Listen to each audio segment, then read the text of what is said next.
Duha ka manlalaban mikwestiyon sa mga Sumbanan nga gipatuman sa Iatf dinhi sa Sugbo. Ania si Sheila Gravines alang sa detalye. Midangop sa korte ang duha ka mga abogado aron mangayo og katin-awan kung kang kinsa nga polisiya ang angay tumanon dinhi sa probinsya sa Sugbo kabahin sa protocols sa manguli nga overseas Filipino workers kon OFWs o returning overseas Filipinos kon ROFs. Sila si manlalaban Clarence Paul Waminal og Valentino Bacalso Jr. nisangat og petition for declaratory relief ngadto sa Cebu City Regional Trial Court niadtong Lunes, Hunyo 21. Batok sa Interagency Task Force for the Management of Emerging Infectious Diseases kon IATF-MEID nga girepresentahan ni Health Secretary Francisco Duque III. Ang petition giduso sa ilang abogado nga si Benjamin Cabrido. Gusto nila nga mahukom ang korte kung kinsang polisiya ang angayan tumanon ang ordinansa ba nga gipasar sa lalawigan sa Sugbo nga nagsagop sa Executive Order No. 17 ni Gobernador Gwendolyn Garcia. Gusto sa IATF nga dili patuman sa lalawigan sa Sugbo ang ordinansa niini nga naglatid nga iswab dayon ang pasahero nga moabot ug tugutan nga makauli kung negative kini sa COVID apan iswab utro sa ikapitong adlaw. Gusto sa IATF nga ang ilang Sumbanan ang tumanon nga naglatid og napo ka adlaw nga quarantine sulod sa hotels ug anha na iswab sa ikapitong adlaw. Gusto usab sa mga abogado nga ideklara sa korte nga dili haom ug dili angayan ang protocols sa IATF nga ipatuman dinhi sa Sugbo tungod ang gobernador ug ang hunta probinsyal ug nakaybaw pagtubag ug pagpanalipod sa katawhan sa kaugalingon niining mga konstituente. Usa kini siya ka special civil action, special nga kaso ni siya. Din atong gitawag ang judikatura, ang atong korte nga mupatunga o muhatag og iyahang opinion o deklarasyon kung asa ba angay tumanon dinhi sa probinsya sa Sugbo. Kini bang rules or protocol kung gusto i-insistir gyud ipatuman sa National IATF or kini bang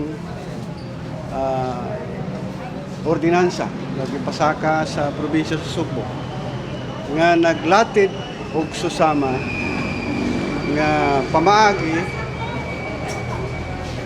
sa pag-swab o sa pag-quarantine sa atong makaigsuunan nga Cebuanos nga tuwa sa gawas, nanrabaho o nagpuyo na o gusto mo ulit.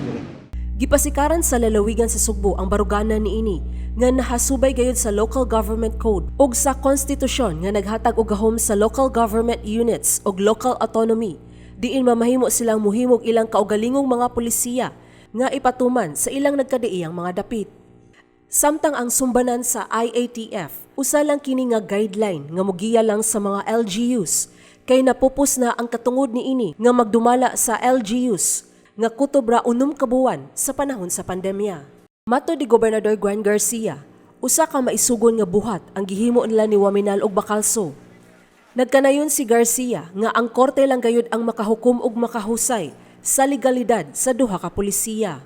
You see, it is really during these times when courage is needed, lest we just lose all that we had fought for, all that those that came before us had fought for, and that is our democracy and our own civil rights. As lawyers, I believe that they are the right persons to settle this legal issue, or in fact to bring it to court, because it is the court that settles this legal issue.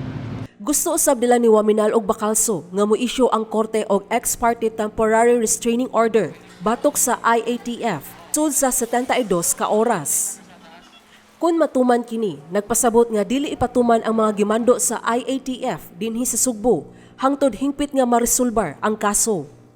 Matod ni Attorney Cabrido, ilang nahibaw-an nga gipamugos gayud ni Secretary Eduardo Anyo ang protocols sa IATF nga ipatuman dinhi sa Sugbo. Ang amo ang gipangayo diri nga kanang gitawag na to nga provisional nga relief kining permiro ex parte kanang ang huwes karon ang executive judge paghuman among file among gihangyo nga bisag dili pa katubag ang IATF issue na siya og temporary restraining order na sulod sa tulukan adlaw 72 hours na ipaundang na karon kay ang among na kutloron nga report ipamugos gyud ni DILG Secretary Anyo ang protocol dito ron sa airport. So napugos ang taon ang mga isan, so gamit na ba og pwersa. Tungod ni ini nga lalis sa lokal ug nasudnong kagamhanan, duha kay gayon na nga gidivert sa Malacañang ang international flights ngadto sa Manila. Inay nga moderatso unta sa Mactan Cebu International Airport. Og gireklamo kini sa daghan nga mga Pinoy nga manguli gikan sa laing nasud. Uban sa report ni Mylene Manto, Sheila Gravinas, Balita sa Sugbo.